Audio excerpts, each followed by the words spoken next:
안녕하세요. 안녕하세요. 우리 지난 시간에 2학년하고도 많이 관련이 되긴 하는데 2015 개정교육과정 영상 보라겠는데 다시 다 봤나요? 네. 잘 봤죠? 네, 2015 개정교육과정에 대한 공부는 복습이라는 느낌으로도 계속 봐줘야 됩니다. 뒤에 우리 이제 교과서 분석을 시작하는데 교과서 분석에도 2015 교육과정에 대한 부분이 또 나오게 됩니다. 그런데 2015 교육과정을 완벽하게 숙지하고 있어야 되기 때문에 다시 한번 봐달라고 했습니다. 오늘은 교과서 분석의 첫 번째입니다. 오늘 교과서 분석의 첫 번째 분석 논문을 가지고 어떤 틀을 가지고 분석을 할 것인가 라는 부분을 조금 살펴보도록 할게요. 그리고 나서 다음 주 강의 때는 실제 교과서, 여러분들한테 실제 교과서 요거 두 개만 먼저 사례를 할게요. 첫 번째, 이제 지학사에서 나온 교과서 3학년 1학기와 천재교육의 두 권인데 박용옥 선생님이 쓰신 책 교과서를 1단원을 분석하는 것을 할 겁니다. 이 분석과 관련된 파일은 화살표를 통해서 보내주었어요. 이 교과서 전체 파일을 보내면 좋지만 교과서 전체 파일은 용량이 커서 톱으로 잘 가지도 않고 사이버 캠퍼스에도 실려지지 않습니다. 그래서 일단 1단원에 대한 것, 일단에 대한 건 이제 보내줬습니다. 그럼 그건 미리 여러분들이 파일을 가지고 있던지 출력하기엔 너무 촉수가 많아서 쉽지 않으니까 파일을 가지고 있으면 그거 가지고 다음 주에 또 수업에 이용할 수 있도록 하겠습니다. 만약에 온라인 강의가 좀 더 이루어진다면 다른 교과서 파일을 주면서 여러분들한테 나눠줄 수 있도록 할게요. 지금 3학년 모든 교과서 파일을 가지고는 있는데 이거를 여러분들한테 전해줄 수 있는 방법이 좀 없어서 좀 아쉽습니다. 그래서 나는 교과서를 좀 더 깊이 보고 싶다라고 하면 지난주에 영상에서 알려줬듯이 교과서를 이제 구입하는 방법이 있을 수도 있습니다. 여러분들 이거는 이제 자유롭게 해주면 되겠어요. 교과서 구입이 꼭 필요하진 않고 그래도 안 되겠다라고 하면 우리 과서에 가면 교과서 한 권씩 되어 있습니다. 내 방에도 한 권씩 다 되어 있는데 3학년 교과서 가지고 있는데 그거는 가지고 갈 수는 없고 방에 와서 잠깐 볼 수는 있겠습니다. 근데 이제 여러 사람이기 때문에 내 방에서 보는 거 쉽지는 않을 거예요. 여러분들 그렇게 활용을 해주시면 좋겠습니다. 그래서 오늘은 교과서 분석과 관련된 것입니다. 자, 교육과 좀 관련돼 있고 교과서 분석 관련된 논문을 세 편을 제시했고요. 여러분들 사이버 캠퍼스에 올렸습니다. 어제 그렇게 알려줬거든요. 여러분들 기억나나요? 그렇죠? 네, 올렸습니다. 그래서 요약해 보라고 했습니다. 그래서 첫 번째, 두 번째 논문, 세 번째 있고 세 번째 논문은 2학년 2학기 물론 복학하거나 그런 학생들은 못 봤을 수도 있는데 다시 봤을 때 그거는 제가 쓴 논문인데 그건 소개한 적이 있어서 오늘은 첫 번째, 두 번째 논문 요약하라고 했던 논문에 대한 것 중심으로 어떻게 잡아야 되는지 그 다음에 여러분들 선배들이 교과서 분석 논문 썼던 틀 한두 개 예시로 제시해 줄게요. 자, 요거 하는 이유는 뭐냐면 여러분들 이제 교육과정 해설서 쓰는 거 있죠? 해설서 쓰는 과제는 곧 언제까지 제출하라고 할 겁니다. 여러분들 4월까지 마무리한다고 생각하고 요 4월 지난사부터는 이제 교과서 분석 소논문을 각자 써야 되는데 분석 소논문 쓰는 거에 기초라고 생각하고 그거에 지난번에 썼던 거에 한 발짝 더 나간 좀 심화 과정이라고 생각하면 되겠습니다. 여러분들 잘 기억해주고 따라오면 되겠습니다. 자, 오늘은 교과서 분석 예시까지만 해줄게요. 그 다음에 교과서 아까 제시했던 이 교과서 분석과 관련된 것은 다음 주에 다시 만날 수 있도록 하겠습니다. 자, 제목이 2015 국어교과서 분석이 됩니다. 읽었던 적이 있는데 여러분들 교과서 분석이라고 하는 건 어떻게 보면 이제 실제로 학문한다는 느낌이 날 거예요. 소논문을 쓰는 거잖아요. 그래서 학문하는 길이라는 것을 가져왔습니다. 학문하는 길에는 방법이 따로 없다. 모르는 것이 있으면 길을 가는 사람이라도 잡고 묻는 것이 옳다. 또 종이지만 나보다 글자 하나라도 많이 하면 그에게 배워야 한다. 박지원 선생님이 말씀하셨습니다. 스승이 누굴지도 모르고 종한테도 양반이었는데 종한테도 배울 수 있다고 했습니다. 여러분들 모르는 게 있으면 선배 후배 상관하지 말고 누구한테 가서 물어보세요. 물어서 배울 수 있도록 하면 좋습니다. 교과서 분석 관련 여러분들 선배 분석했고 졸업한 선배들도 했습니다. 물어볼 수도 있어요. 물론 이제 4학년들도 실습이나 이것 정도에서 답해 주기가 쉽지 않을 수도 있지만 물을 수도 있습니다. 교과서 관련 여러분들 아는 선생님한테 물을 수도 있어요. 우리 과의 다른 교수님들한테 물을 수도 있습니다. 여러분들이 어떻게든 할 수 있게 학문의 길을 갈 수 있으면 좋겠습니다.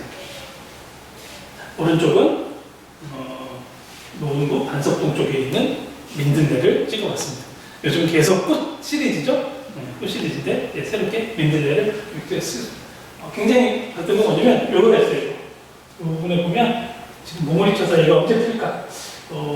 이렇게 일주일 전에 찍은 건데 지금쯤 가면 펴있을까라는 생각도 듭니다.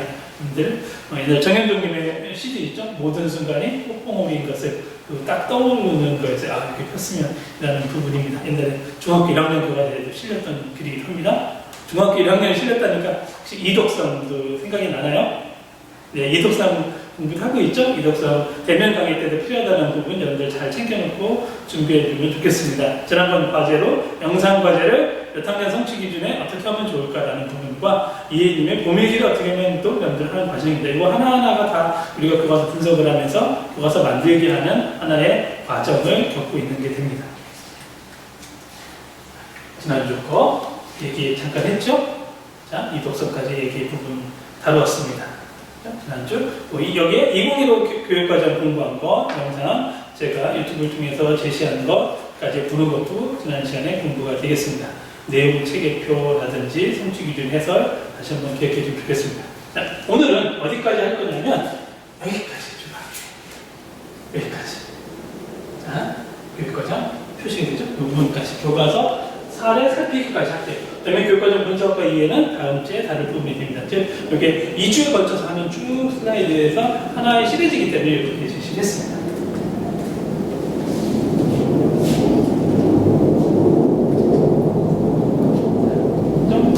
자, 이 부분들 현시학상기 기억나야 됩니다. 텍스트 구조, 분석 텍스트 설계, 글의 이독성, 글의 이독성 실습, 그다음에 교과서 분석의 필요성. 까지 했습니다. 거기다가 영상으로 바로 이틀 전에 2015 개정교육과정까지 봤습니다. 되겠죠? 다시 한번 머리에 이렇게 구상을 하고 그 다음에 잠깐 이 영상 보는 걸 멈추고 여러분들 다시 한번 떠올리는 게 좋습니다. 그렇지 않고 그냥 모르는 대로 넘어가지 말고 쭉 한번 넘어오는 것도 좋은 공부 방법이라고 할 수 있습니다. 자, 교과서 분석 논문 살피기 전에 우리 분석을 이번에 교과서에서는 여러분들이 자유롭게 분석 기준을 선택하는 게 아니라 제가 제시해 주는 게 있다고 그랬죠. 그 제시해 주는 거 관련된 거입니다. 첫 번째입니다. 혹시 이런 표를 제가 나눠준 적이 있어요. 그 중에 라파엘이라는 사람이 질문과 대답 관계, question and answer relationship이라는 관계를 한 적이 있습니다. 거기에 보면 질문을 4가지 수준으로 제시한 게 있어요. 기억나나요? 바로 거기에 생각하고 찾는 질문, 작가와나 내 마음에 따라 이렇게 질문의 유형은 4가지로 나눌 수 있다고 했습니다. 또 질문 유형만 생각나는 거 우리 독서 방법 매일 얘기하는 독서 방법에 대한 질문 유형도 있어요. 사실 이해 질문, 추론 이해 질문 하나 더 대답을 부터네 다시 비법 안에 이제 나오네. 그 다음에 창의적 이해 질문 또는 이제 창의적은 많이 안 나온다고 보면 사실적 이해 질문, 추론적 이해 질문, 비판적 이해 질문 이렇게 3가지로 나누는 질문 유형도 있습니다. 질문 유형에 대한 거 잠시 한번 기억해 주세요. 왜냐하면 이 질문 유형과 관련된 것이 교과서 분석 틀 중에 하나가 되고 오늘 제시한 논문에 그것이 나옵니다. 여러분들 이거 다시 한번 기억해 주면 되겠습니다. 교과서 첫 번째 논문 요거 제시했습니다. 여러분들 파일을 제시했는데 몇 페이지가 안 되는 논문이에요. 여기 제목이에요. 초등사회과 지리단원의 질문 유형 및 수준과 관련된 논문입니다. 여러분들이 벌써 요약해서 읽었겠지만 저와 다시 한번 혹시 핵심을 놓칠 수 있는 부분이 있을까 또는 우리가 분석 논문을 쓰기 위해서 필요한 부분이 어떤가라는 부분을 가지고 공부하도록 할게요. 이게 목표입니다. 앞에 쭉 연구의 필요성 같은 거 나오고 연구 목표가 나오는 부분만입니다. 그거 여러분들 제가 다시 재구성하지 않고 여러분이 이 논문을 그냥 캡처 받아서 이걸 그대로 가져왔습니다. 그러면 이 부분 찾으면 훨씬 더 이해하기 쉬울 겁니다. 자, 이 부분은 5, 6학년 사회교과서 지리에 대한 부분을 피어슨과 존슨 그 다음에 블룸의 교육목표 분류학을 이용했다. 근데 블룸의 교육목표 분류학이 아니라 신교육목표 분류학입니다. 우리 블룸은 기억나는데 그거에 대한 건 뒤에서 나오게 됩니다. 2가지에 가지고 교과서에 나온 질문을 분석했답니다. 그럼 우리가 3학년 교과서를 분석한다라고 하면 요거에 따라서 어떤 질문법을 할 건지 아까 라파엘 제시했죠? 왜 라파엘을 따로 제시한 이유가 있어요. 여기서는 이 사람은 피어슨과 존슨 또 블룸의 교육목표 분류학 어떤 질문의 수준으로 할지에 따라서 여러분들 선택해야 돼요. 나는 질문의 수준이나 유형과 관련된 분석을 하라는 걸 하나에 제시할 거거든요. 여러분들이 그걸 염두에 두고 추가하면 되겠습니다. 다음에 이동문은 교원대학교 석사 논문인데 이동문에서 했던 걸 선행학습 논문으로 참고문헌, 여러분들의 논문 쓰면서 난 이런 걸 참고했다라고 제시한 거야. 이거는 블룸의 질문 목표를 했다라고 해. 블룸. 그 다음 피어슨과 잔슨. 근데 아까 이 우리가 읽는 박재철 외의 논문은 블룸의 목표가 아니라 뭐로 했다고 했죠? 신블룸이었어요. 신블룸. 그 차이가 왜 있는지라는 걸 제시하는 게 됩니다. 즉, 이동훈은 이런 세 명의 것으로도 하더라. 어떤 걸 할지는 여러분들이 공부한 거에 따라서 할 수도 있습니다. 두 번째 그겁니다. 피어슨과 존슨. 혹시 여러분들이 기억날지 몰라서 다시 한번 복습입니다. 국어 교육의 이해 때 다룬 적이 있습니다. 텍스트 명시적 질문. 이 말하면 떠오르는 게 있냐? 텍스트 명시적 질문. 그럼 명시적 질문이 있으면 어떤 질문이 있을까요? 예, 텍스트 암시적 질문. 하나 더 하면 스크립처. 스키마와 관련된 질문입니다. 여기서 용어에서 보면 여기 나오게 되죠. 교재에 명시된 질문과 그 다음에 교재에 함축된 질문, 그 다음에 기존 지식을 이용한 기존 지식은 스크립트라고 했어요. 이 책에서는. 이선 피어슨과 존슨 스크립트는 뭐랑 비슷하지 않냐면 거의 90% 정도 스키마와 비슷합니다. 스키마를 활용한 질문이라는 부분으로 세 개로 나눈 게 피어슨과 존슨이 됩니다. 1978년에 쓴 논문 가지고 분류를 하겠다라고 사전 예약을 하는 거죠. 분류 기준을 제시하는 거예요. 자, 그 다음에 하나 더 하겠다. 혹시 블룸 기억나나요? 제가 가기 전에 블룸 6가지. 지식, 이해, 적용, 평가. 다시요. 지식, 이해, 적용, 분석, 종합, 평가. 이 6가지로 인지를 나눈 게 블룸이었어요. 이거 가지고. 예전에는 우리가 학교에 나가게 되면 평가문항을 낼 때 이원목적 분류표 때 이거 제시를 하게 됩니다. 아마 그것과 평가문 시간에 배운 학생들도 있죠. 문항 내봤죠. 문항 내보게 아직 안 들은 사람은 이제 곧 배울 겁니다. 그 평가문 시간에 어떤 교수님은 그 문항을 내고 목적표에서 지식인지 이해인지라고 찾아보는 건데 그게 너무 딱딱하고 인지가 구분이 안 된다라고 해서 다른 사람들이 그 신교육목표 분리학을 제시했어요. 그 6가지가 뭐냐면 기억, 이해, 적용, 분석, 평가, 창안 이렇게 했어요. 비슷하지만 신교육목표 분리학이라고 합니다. 신불명 교육목표 분리학. 뭐 썼던 말도 있죠. 이해, 적용, 평가 이런 거는 쓰기도 있고 창안 이런 말은 새로 나오기도 했죠. 그래서 어떻게 보면 지식이에요. 지식이 기억이에요. 재인할 수 있는 것. 지식에서 기억, 이해, 적용, 분석, 평가, 창안으로 나누는 것. 그러니까 새로운 것으로 나눴다고 할 수 있습니다. 여러분들 교재논술 같은 거 여러분들 준비하는 사람은 신교육목표 분리학도 공부해줘야 되는 부분이 있어요. 블룸은 좀 오래됐잖아요. 블룸 이후에 한 40년, 50년 지나서 새로 나오는 거기 때문에 여러분들 다시 한번 기억해 주면 좋습니다. 그 다음에 이것도 지식 차원도 사실적 이해냐, 개념적 이해냐, 절차적 이해냐, 메타인지 이해냐. 우리 이거 배운 적이 있어요. 사실과 개념은 비슷해요. 개념적 지식과 제가 뭐였냐면 절차적 지식. 그죠? 기능적 지식을 얘기 나눌 수 있고, 여기서 또 뭐까지 나누냐면, 초인지, 메타인지까지 나누는 부분이 있습니다. 여기까지는 너무 힘들 수도 있어요. 지식 차원까지 힘들 수도 있는데, 이 오른쪽에 인지 과정 차원으로는 분석하는 도구로 여러분들이 쓸 수도 있습니다. 차원이 뭐냐고요? 이것까지는 여기서 제가 깊이 다룰 수는 없죠. 여러분들이 이 도구가 필요하고 중요하다고 생각하면 좀 더 공부해서, 창함적 질문은 이거구나라고 찾아볼 수 있겠습니다. 자, 분석 대상은 뭐로 했느냐? 2009 개정 교육과정에 따른 새 교과서다. 분석 대상은 꼭 쓰게 돼 있죠. 여러분들. 저는 예를 들면 이 2가지를 한다면 2015 국어 지학사 교과서 3학년 1학기 2학기 또는 여기는 이제 아까 그 천재교육이라고 했으니까 천재교육 대표 제자가 박영욱입니다. 박영욱 교과서 3학년 1학기 2학기 그 분석 대상을 꼭 쓰게 되어 있습니다. 어떤 걸 분석했는지 나와주는 부분이고요. 그다음에 이 범위는 이런 거로 한다라고 해서 제시하고 있습니다. 자, 질문이 뭐냐?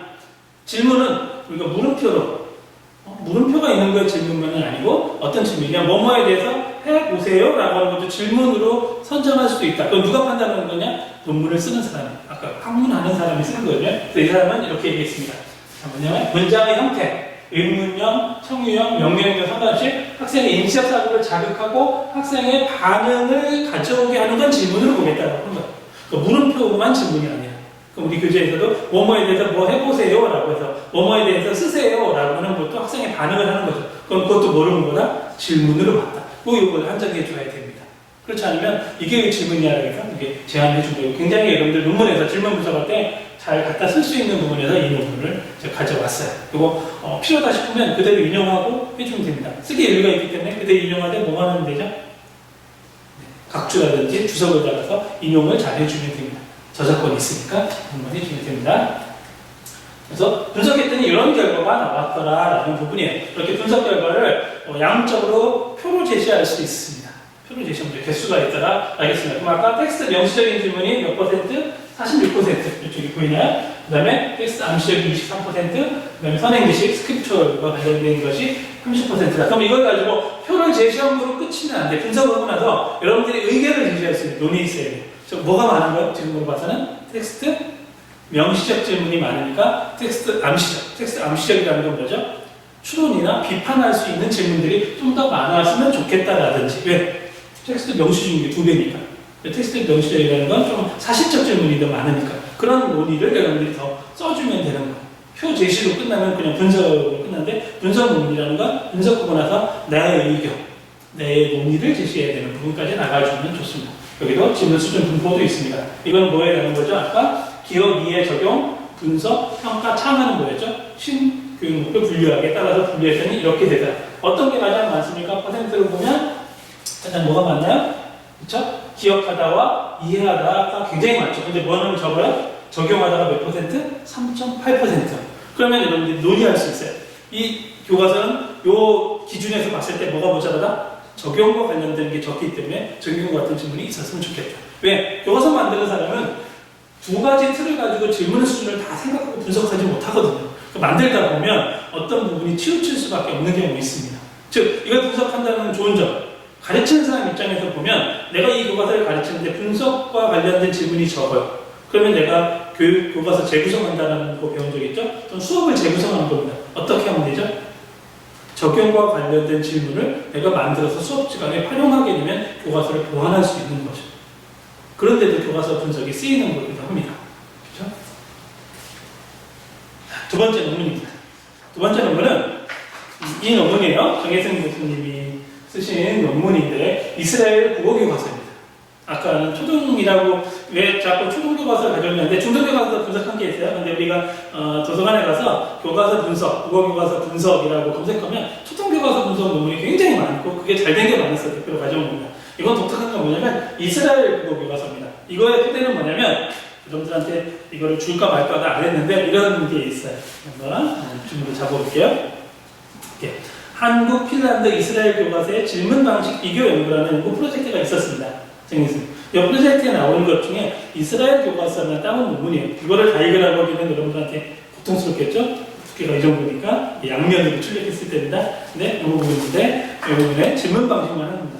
이 정혜 선생님은 질문과 관련된 논문을 굉장히 계속 쓰고 연구하고 있어요. 그 다음에 맥타이가 썼던 책에 위긴스와 맥타이가 썼던 핵심 질문이라는 책도 번역도 하셨고요. 질문과 관련된 걸 굉장히 쓰고 있습니다. 이 부분 잠깐 살펴볼게요. 자, 이 질문은 뭐 하겠냐면 여기 있어요. 창의적 배기는 국어가 많이 필요하다라고 했고 그렇기 때문에 이스라엘 교과서를 통해서 우리가 질문을 어떻게 제시하는지 살펴보고 그걸 통해서 우리가 교육적 시사점을 갖자. 그리고 교과서를 만들 때도 여기에 있는 걸 여러분 쓸 수 있어요. 우리가 이 강좌의 맨 마지막 교과서 만드는 거잖아요. 교과서 만들 때 텍스트가 나오면 질문을 만들 때 이런 논문을 참고해서 쓸 수도 있는 부분, 시사점을 얻자. 또는 우리가 3학 2학년 의사소통교육에서 국어 수업을 할 텐데 국어 수업을 할 때 발문을 어떻게 할지도 아이디어를 얻을 수 있는 부분이라고 할 수 있어요. 자, 분석 단어는 이거로 하겠다라고 했어요. 자, 5단원, 6단원. 자, 아까 지리 교과서, 지리 부분은 어떻게 한다라는 부분이 있었죠. 또 여기서 또 하나. 그 창의성, 핵심 질문이 있다라는 부분 얘기 다시 했었죠? 여기까지. 그 다음에 질문 분석 방법은 뭘 쓴다고 했냐면 이게 중요해요. 일부러 이 논문을 가져온 게 있습니다. 질적인 방법을 사용한다고 했습니다. 질적인 방법. 아까는 뭐였죠? 초등 사회교과서의 지리 단원에서는 주로 어떤 거였죠? 아까 표 나왔었는데 어떻게 분석했죠? 양적인 거였어요. 근데 질적으로 분석하겠다. 양적과 질적이라는 말은 2학년 2학기 때 배운 적이 있어요. 제가 썼던 논문 중에 하나는 양적으로 분석했고 하나는 질적으로 분석했던 부분이 있습니다. 뒤에도 잠깐 소개할 테니까 그때 기억하면 되겠습니다. 질적이라는 건 연구자가, 여러분들 소논문을 쓰게 되면 여러분들도 연구자입니다. 연구자가 자기 진짜 정성적인 판단을 하는 겁니다. 그런 부분이에요. 자, 질문의 위치가 이렇게 돼요. 표로, 이분은 표로 굉장히 많이 제시를 되어 있어요. 연구 결과를. 이것부터 연구 결과 제시인데, 표 많이 제시는 이렇게 몇 개만 가져왔습니다. 자, 질문이 몇 개가 있다 제시하라 했죠? 질적으로 있습니다. 어디에 주어있냐? 단원 도입면에 읽기 전에, 읽기 후에, 과제 제시 전후에, 문법 설명 후에, 또는 평가 과제에 이런 질문들이 있고, 질문의 기능은 이런 것들을 하더라라고 질적으로 분석을 한 부분입니다. 이렇게 분석을 여러분들 할 수 있어요. 근데 질적 분석이 양적 분석보다는 조금 더 어려울 수도 있습니다. 그래서 논문도 제가 뒤에 제시를 한 부분이에요. 예, 할 수 있어요. 만약에 질과 양을 같이 분석할 수 있다면 훨씬 더 좋은 논문이 될 수도 있겠죠. 쉽지는 않지만 여러분들이 한번 제시할 수 있어요. 이렇게 도전할 수도 있어요. 예를 들면 교과서인데 1학기, 2학기를 다 단원이 있더니 10개 단원이에요. 10개 단원은 양적 분석을 하고 그 중에 한 단원은 좀 깊이 들어가서 질적 분석을 해보는 것도 시도해 줄 수 있는 논문 중에. 10개 단원을 다 질적으로 하기 너무 힘들고 시간 걸릴 수 있으니까 여러분들은 그거 시도해보면 되겠습니다. 그 다음에 여기 있어요. 읽기 전 질문에 얘는 이런 게 있대요. 읽기 전 질문. 우리 교과서 만들 때 이런 거 쓸 수 있다는 얘기예요. 교과서 만들 때 읽기 전. 우리 아까 읽기 전 활동이 있잖아요. 읽기 전 활동에 어떤 사파라든지 그림이라든지 스키마를 제시하고 나서 이 기사의 제목은 어떻게 쓰여 있는가, 이 제목은 독자에게 어떤 마음을 끄는가 이런 질문을 할 수도 있다는 얘기가 됩니다. 교과서 만들 때 여러분들이 힌트를 삼을 수 있는 것들입니다. 여러분들 지금 논문도 가지고 있고 PPT 요 파일도 가지고 있으니까 좀 더 볼 수 있겠어요. 다음에 5번째로 가면 텍스트의 근거에서 적극적인 반응을 한다. C가 여러분들에게 자연스럽게 이해가 되나요? 여러분이 보기에 C에서 놀랍거나 이상한 점은 있나요에 해서 적극적인 반응을 요구하는 질문. 여러분들이 만약에 교과서 만들 때 만약에 C 단원이 된다면 이런 질문을 삽입해 보는 것을 참고해 볼 수도 있습니다. 자, 이렇게 분석을 하고 있죠. 그리고 하나 더 보면 텍스트에 쓰이지 않은 내용을 생각하고 답해라. 아까 피어슨과 잔슨으로 하면 어떤 질문입니까? 피어슨과 잔슨으로 하면 텍스트 땡땡점. 이게 암시적 질문이라고도 할 수 있죠. 또는 여기 중에는 텍스트에 쓰이지 않기 때문에 암시적이 쓰여있고 스크립처, 그렇죠? 배경 지식이 관련되는 질문이 될 수도 있습니다. 그런 것들을 많이 넣으면 좋다라고 얘기를 했습니다. 그런 부분 이렇게 누락된 정보는가, 누락된 정보를 어떻게 채워 넣을 것인가. 여러분이 관심을 갖고 있지만 이에 대한 정보가 없는 질문을 쓰시오. 여러분들은 그렇지만 한번 질문을 만들어 보라고도 하는 이런 것들을 제시할 수 있습니다. 쭉 표로 제시하고 있습니다. 자, 결론 정도죠. 질문이 중요한 역할을 한다고 전제하고 국어교과서 질문을 개선하기 위해서 이스라엘 초등학교 히브리어가 국어죠. 이스라엘을 치면 이스라엘 국어교과서를 분석하였다. 자, 국어교과서의 핵심 요소다. 그래서 다양한 위치에서 다양한 기능을 하는 질문을 제공하라고 했습니다. 그러면 여러분들이 여기서 쓴 논문을 읽고 나서 여러분들이 교과서를 만들 때 질문을 어디에 넣을지, 날개에 넣을 수도 있습니다. 그것도 질문일 수 있다고 해서 아니면 학습 활동으로 넣을 수도 있습니다. 아예 질문이라고 쓸 수도 있습니다. 어떤 장치를 만들지를 좀 더 고민해 볼 수 있겠습니다. 자, 이 논문까지는 여러분들 지금까지 이 논문에 대해서는 여러분들 지금 이 강좌가 모건대학교에서 6년째 이루어지는데 6년 중에 처음 읽는 논문이에요. 여러분들이 처음 읽는 논문이어서 한 번 정도 참고로 해줄 수 있겠습니다. 자, 이게 질문과 관련된 거 논문 2편이었습니다. 자, 또 마지막 결론에 좀 반성도 하고 있습니다. 장점만 있는 건 아니에요. 특히 여기서는 혹시 요거와 관련되거든요. 표 1과 관련돼요. 표 1에서 관련되는데 아까 도입면에 있었고 읽기 전에 있었고 읽기 후가 있었어요. 우리가 전중후로 보면 뭐가 없어요? 중이 없죠. 그런 얘기를 뒤에서 이런 걸 찾아내는 게 논문이에요. 분석했더니 전주 있고 후도 있는데 뭐가 없더라? 중이 없더라. 그래서 여기 있죠. 읽기 중 질문이 제공되지 않는 단자. 여러분들 교과서 분석하면서 봤죠. 읽기 중 질문은 주로 어디에 제공되죠? 우리나라 교과서는 되게 날개, 양쪽 날개에 주로 제시되죠. 그런 부분이 있습니다. 그래서 과정 중식 읽기를 하는데 미흡하다. 이거 찾아냈기 때문에 되게 의미 있어요. 분석한 것도 의미 있는데 그러면 조금 더 나아진다면 이스라엘 교과서가 좀 더 나아진다면 읽기 중 질문도 중간에 있었으면 훨씬 더 좋은 교과서가 됐겠죠. 이상적인 교과서로 가는 거고 그렇게 됐습니다. 그 다음에 그럼에도 불구하고 이스라엘 교과서는 이러이러한 의미가 있더라라고 결론을 내리고 있습니다. 됐죠? 그러면 여러분들한테 제시는 안 했는데 나중에 우리 사이버 캠퍼스에 자료 공유해 줄게요. 이 논문 한번 제시할게요. 여기에 제시는 안 했습니다. 제목 보이나요?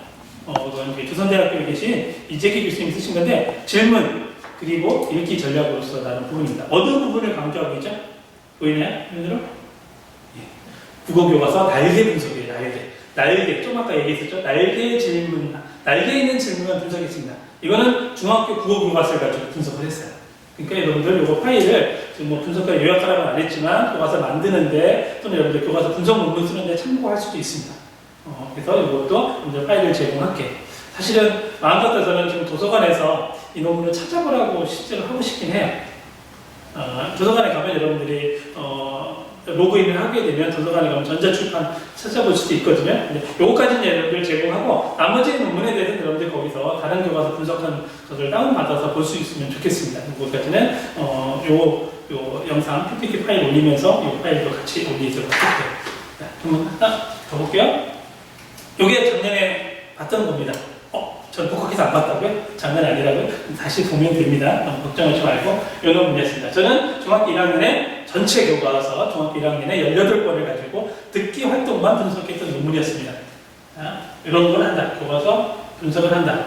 듣기 활동만 다룬다. 듣기 활동이니까 듣기 말하기 영역과 관련된다라는 부분이었고요. 의사결정에 큰 도움이 되기 때문에 이때만 해도 중1교과서 분석할 때만 해도 중3교과서가 안 나왔던 때예요. 중3교과서 만들 때 이런 걸 참고를 했는데 참고가 참 안 된 부분이 있어요. 제가 다음 주에 이 교과서 다룬다겠죠? 지학사 교과서 같은 거 보면 좀 아쉽게 여기에서 제시했던 부분까지 반영되면 좋은데 반영 안 된 부분 같은 것도 여기에서 내가 설명을 할 거기 때문에 이 논문 얘기를 합니다. 실제성이나 이런 부분 관련되기 때문에 이 논문 다시 한번 읽어주라는 부탁을 할게요. 이렇게 이런 교과서를 가지고 분석. 그리고 항상 거의 패턴이 다 똑같죠? 자, 연구 목적 필요성 얘기하고 나서 뭘 하고 있어요? 분석 대상 교과서를 꼭 제시하고 있습니다. 그 다음에 어떻게 분석할 겁니다. 분석 기준을 설명하고 있습니다. 아까 얘기했죠? 양적, 질적이라는 말 여기서 설명을 나오니까요. 양적은 범주의 빈도와 백분율을 퍼센트 나왔던 거. 아까 첫 번째 했던 거와 관련된 부분이었고요. 질적인 거. 이거 우수나 보통이나 미흡. 저는 이제 3단계를 선택했고, 또는 우수는 않고 뭐가 있는가 없는가 뭐다라고는 정혜성 교수님의 논문을 가지고서도 질적 판단하는 부분을 알 수 있습니다. 이렇게 두 가지를 접목시킬 수도 있다라는 부분을 참고하기 위해서 제시했어요. 자, 이게 양적인 질문했던 퍼센트였습니다. 자, 듣기인데, 듣기가 아니라 뭔가 있더라? 혹시 기억날지 모르는데 LSW 뭐를 건드리냐? 듣고 말하고 쓰기로 한다는 거. 쓰기로 하는 게 20%이고 더 힘든 건 뭐냐면 요거였어요. 찾아보면 R과 W였어요. RW. 즉 듣기인데 뭐가 끝나냐? 읽고 나서 써보라 하겠어요. 뭐를 들어보고 나서 쓰라고 하는 게 아니라 그냥 이 텍스트를 읽고 나서 뭐 써봐. 이거는 듣기 활동처럼 되어 있지만 실제 활동은 뭐다? 읽기 활동, 쓰기 활동이다. 그래서 큰 문제가 있다고 제시하죠. 즉, 이 분석을 하고 나서 분석편을 제시한 게 아니라, 그러니까 어떻게 되냐, 듣기의 정체성을 살리기 위해서 듣고 하는 활동이 나와야 된다. 하는 걸 제시하는 거, 논문에서 그렇게 글을 썼었습니다. 그리고 이런 건 뭐냐면,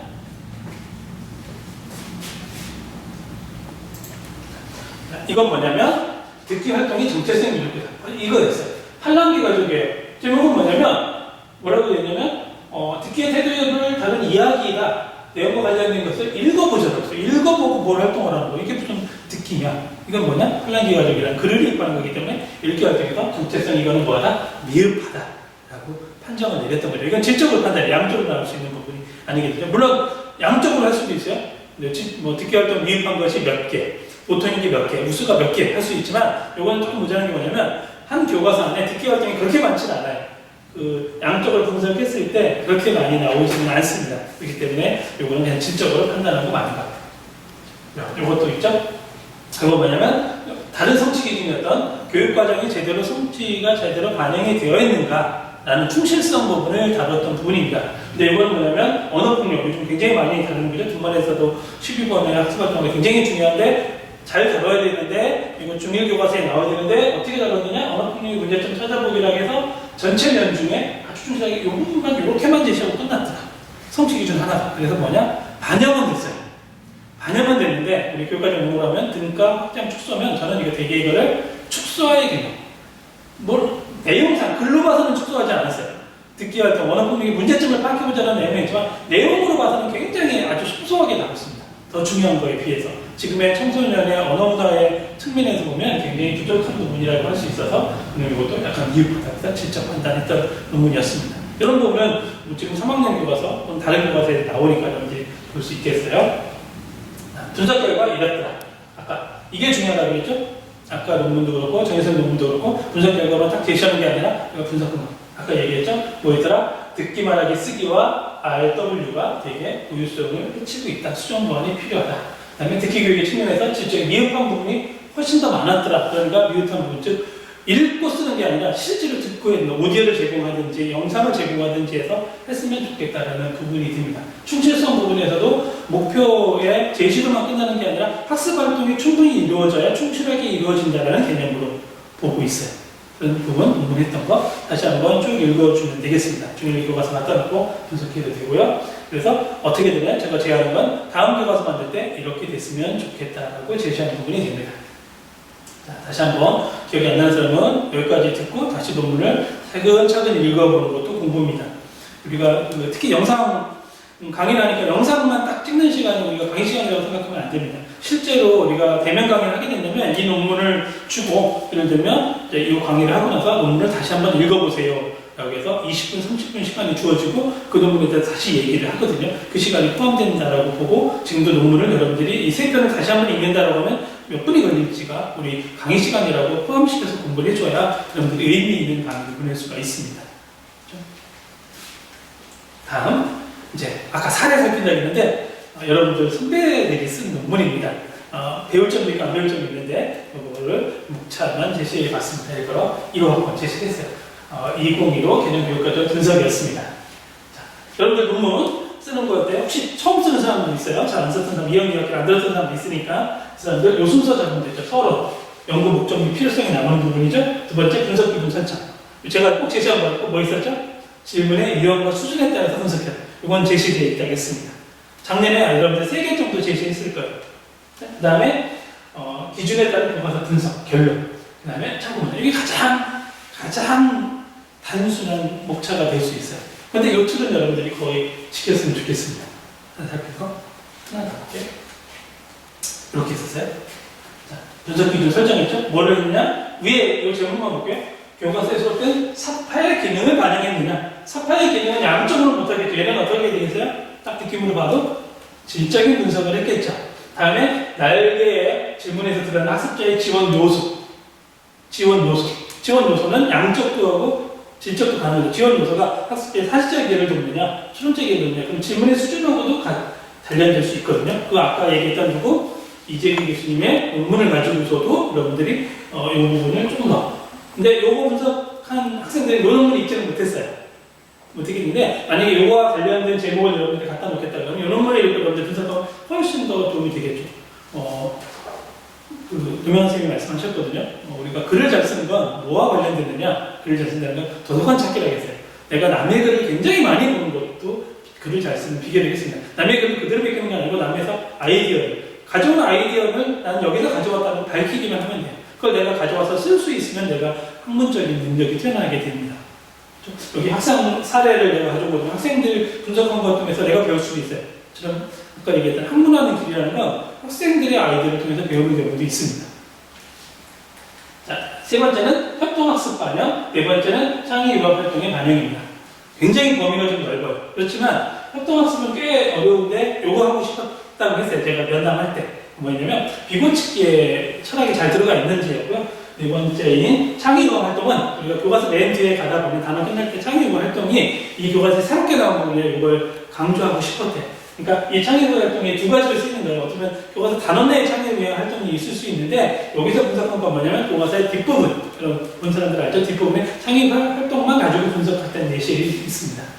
자, 그런 식으로 분석하게 되어 있고 이렇게 이제 아까 3번은 이거죠? 분석을 제시하고 있습니다. 아예 캡처를 해서 동영상이 어떻게 제시되고 있는가를 제시하고 여기에 이 캡처 내용을 설명하는 것들이 이제 분석 논문이었습니다. 자, 그래서 이렇게 이거는 결론 부분입니다.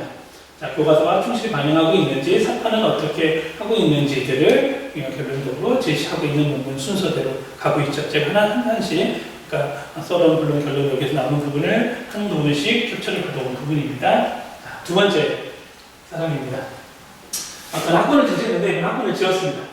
네, 이것도 2015 개념 교과서 가지고 분석했습니다. 아까하고 다른 점, 비슷한 점 차례를 보면 서론, 분석 대상 및 기준, 그 다음에 교과서 분석, 뭐가 달라졌죠? 하나?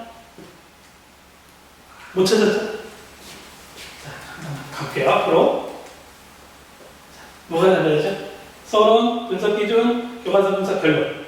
자, 기억했죠? 자, 다시 가볼게요. 뭐가 달라졌죠? 서론, 분석 기준, 교과서 분석 결론. 거의 똑같은데 하나 더 들어갔어요. 제가 중요하다고 계속 강조하는 거예요. 2분, 2자. 참고문헌은 뭐하지? 분석 대상. 분석 대상 아까 계속 써달라고 그랬죠. 작은 것 같지만 제목을 안에 드러낼 수도 있습니다. 나는 어떤 교과서를 가지고 분석했는지 여기 분석은 이것만 봐도 알 수 있긴 있죠. 동아출판사의 중학교 국어 1학년 1학기를 분석 대상을 했다라는 거는 알 수 있어요. 그러니까 분석 대상을 해주고 왜 그걸 했는지까지 설명해 주면 좋아요. 일단 분석 대상을 꼭 해줘야 됩니다. 나는 그냥 중학교 1학년 1학기 교과서를 분석했다라고 하면 어떤 교과서 했는지 알 수가 없거든요. 이렇게 그게 좀 차이가 있죠. 이걸 제목을 날 수 있느냐 라는 부분이고요. 자, 또 하나 차이점 또 뭐죠? 3장의 차이점이죠. 뭘 썼어요 여기서는? 네, 쪽수 쓴 거. 뭐 이거는 이제 형식적인 거고 교과서 분석 기준 내용을 써준 거죠 여기다. 근데 요렇게 목차를 썼을 때의 단점이 있어요. 그래서 이거를 장이라고 하죠. 1장, 2장, 3장. 그렇죠? 그런데 3장에서만 절제목을 써줬어요. 그러면 이 전제는 뭐냐면 1장과 2장과 4장에는 절이 없다는 뜻이에요. 만약에 2장에 절이 있으면 이렇게 형식을 써주면 안 돼요. 그럼 똑같이. 그러니까 왜냐하면 목차에 쓰는 형식이 똑같거든요. 어디는 장만 써주고 어디는 장절을 써주면 안 돼요. 장을 쓸 거면 장만 써주고 절을 써줄 거면 여기에도 절이 있다면 없을 수도 있거든요. 근데 아마 느낌에 요 2장에는 절이 있을 확률이 많아요. 분석 기준이 요것처럼 써줘야 될 것 같거든요. 그렇게 써주는 목차 잡을 때 목차 작은 거지만 이 목차 잡는 것도 굉장히 중요하거든요. 그래서 그 차이점 제시하려고 일부러 한 부분입니다. 한번 참고해 주면 되고 그렇게 분석했다라는 부분이에요. 하나 더 볼게요. 자, 어떤 차이가 있나요? 이거는 장이 좀 늘어났죠. 장이 좀 더 늘어났죠? 어떤 게 늘어났나요? 서론, 분석 대상 및 기준. 아까 바로 앞에는 2장에 분석 대상 및 기준이 있었죠? 이걸 어떻게 했어요? 그냥 분리해서 쓸 수도 있어요. 괜찮습니다. 잘했어요. 그 다음에 3장 분석 기준, 그 다음에 4장 교과서 분석, 5장 결론. 거의 똑같죠? 그럼 여러분들 요 틀을 잡아서 써주면 되고, 이번에 분석하는 논문도 그렇게 해주면 되겠습니다. 자, 잘했는데 또 하나 비싼 게 있어요. 여러분들 전에 쭉 쓴 거 말고. 이 교과서. 아까는 여기서 비판하는 게 뭐였죠? 장절 제목에서. 장을 쓰면 장만 쓰는데 절을 쓸 거면 다른 장도 절을 다 써줘야 된다 그랬죠. 여기서는 2장에 절 써줬고요. 여기는 절이 없는 것 같아요. 4장에도 절을 써줬어요. 그런데 좀 아쉬워. 뭐 해야 될까? 안타깝게 절 다음에 뭐까지 들어갔어요? 뭐 절항 이렇게 다음 항목까지 써줬죠. 반과 매일까지. 물론 여기에는 반가로 일이 없을 것 같긴 한데 그래서 차라리는 반가로까지 써줄 필요는 없지 않나. 보통은 장과 절 정도까지만 써주면 되고요. 장만 써도 문제는 되진 않습니다. 왜? 논문이 우리가 아까 보여준 것 같은 이런 큰 책이면 이게 한 300페이지 되는 보고서거든요. 보고서면 장절항까지 써줘야 몇 페이지를 찾아가는데 빨리 스킵할 수 있는데 우리가 쓰는 논문은 10페이지에서 20페이지 쌓이기 때문에 그냥 여기만 써줘도 몇 페이지만 써도 쑥 찾아갈 수 있거든요. 그게 크게 많이 필요해서 보통은 장제목 조금 더 세분히 써준다면 절제목까지 밑에까지 안 가져올 수 있습니다. 물론 여기에 왜 여기까지 써져 있느니 이게 분석 기준이래요. 자기주도 학습을 잘하느냐, 동기유발 효과성이 있느냐, 학습 만화 선정의 효과성이 있느냐를 분석한 거예요. 주로 그렇게 대부분이었고 이 부분도 했고 여기는 또 단점은 요 세 가지로 분석해서 이걸 좀 강조하고 싶었대요. 근데 이제 녹차에서까지 그럴 필요는 없지 않았나. 어쨌든 의도는 잘 드러내고 강조했습니다. 물론 이제 제가 여러분들 분석하는 걸 평가하면서 목차를 엄청나게 하지 않지만 여러분들 어쨌든 지금 한 번 하는 길이니까 지금 3개의 학생 예를 했으니까 어떻게 하면 좋을지 여러분들이 판단해 보라는 뜻에서 지금 다른 거를 제시한 거예요. 다른 거 표시한 거 목차를 제시했습니다. 그리고 다른 논문들 여러분들한테 이런 논문들 같은 거에 교수님들이 쓰신 거죠. 교수님들이 쓰신 이런 논문이나 여러분들이 쓴 논문이나 분량이 거의 비슷하다고 보면 어떻게까지 차례를 목차를 제시했는지 보면 참고할 수 있습니다. 그것도 공부하는 겁니다. 목차만 잘 잡는 것도 큰 공부거든요. 할 수 있습니다. 됐죠? 자, 여기까지 교과서 분석 논문에 대한 것을 살펴봤습니다.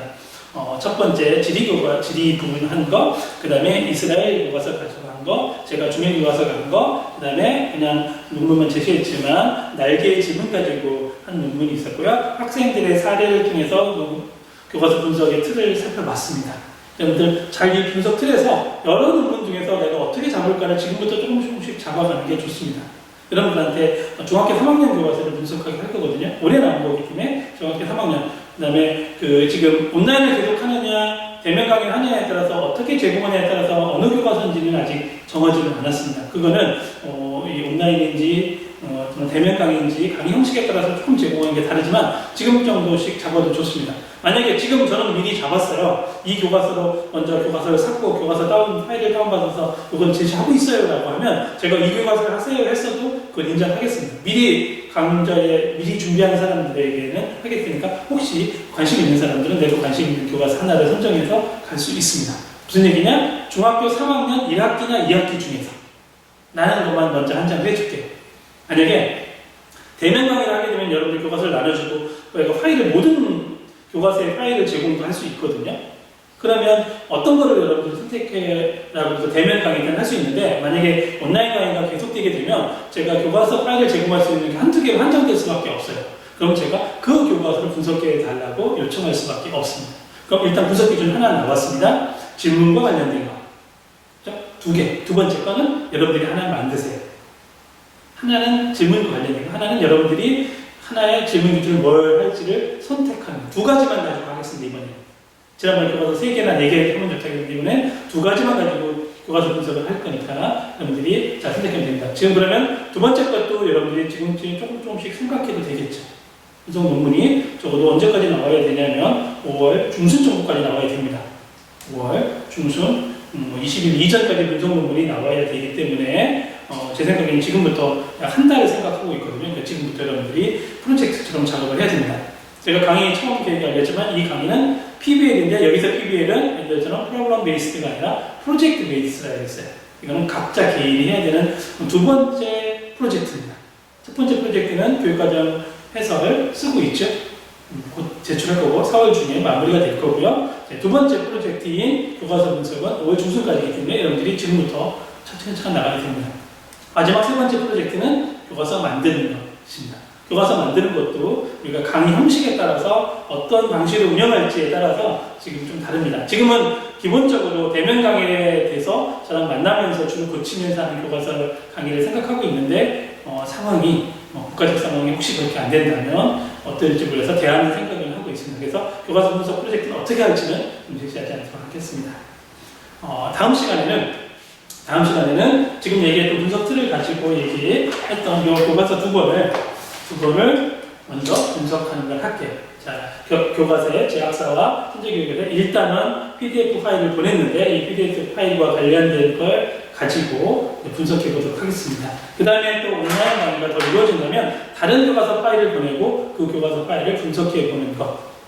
그때는 질문과 관련된 걸 조금 더 깊게 다루는 교과서 분석 강의를 여기서 진행할 수 있도록 하겠습니다. 그러면 다음에 이 교과서 가지고 분석하는 부분입니다. 이 화면을 보여준 걸 다시 한번 기억할 건 뭐냐면 2015 개정 교육 과정에 대해서 다시 공부했으면 좋겠다. 영상을 봤던지 아니면 영상을 안 봤으면 책자 있죠? 여러분들 다 책자? 여기 이걸 왜 여기에다 계속 놓고 강의를 했을까?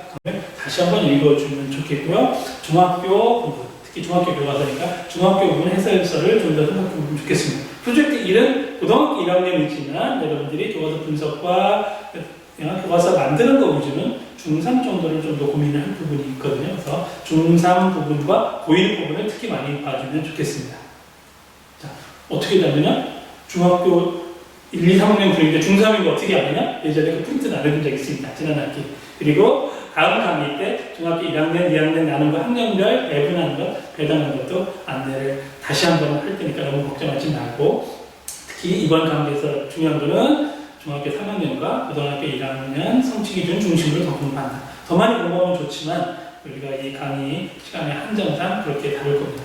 자, 202로 개정교육 과정을 좀 더 공부할 수 있으면 좋겠고 다음 시간에 교과서 실질적인 교과서 분석 들어갔을 때 다시 만나도록 하겠습니다. 자, 건강한 하루하루 되길 바라겠습니다. 자, 여러분들 수고 많았습니다. 감사합니다.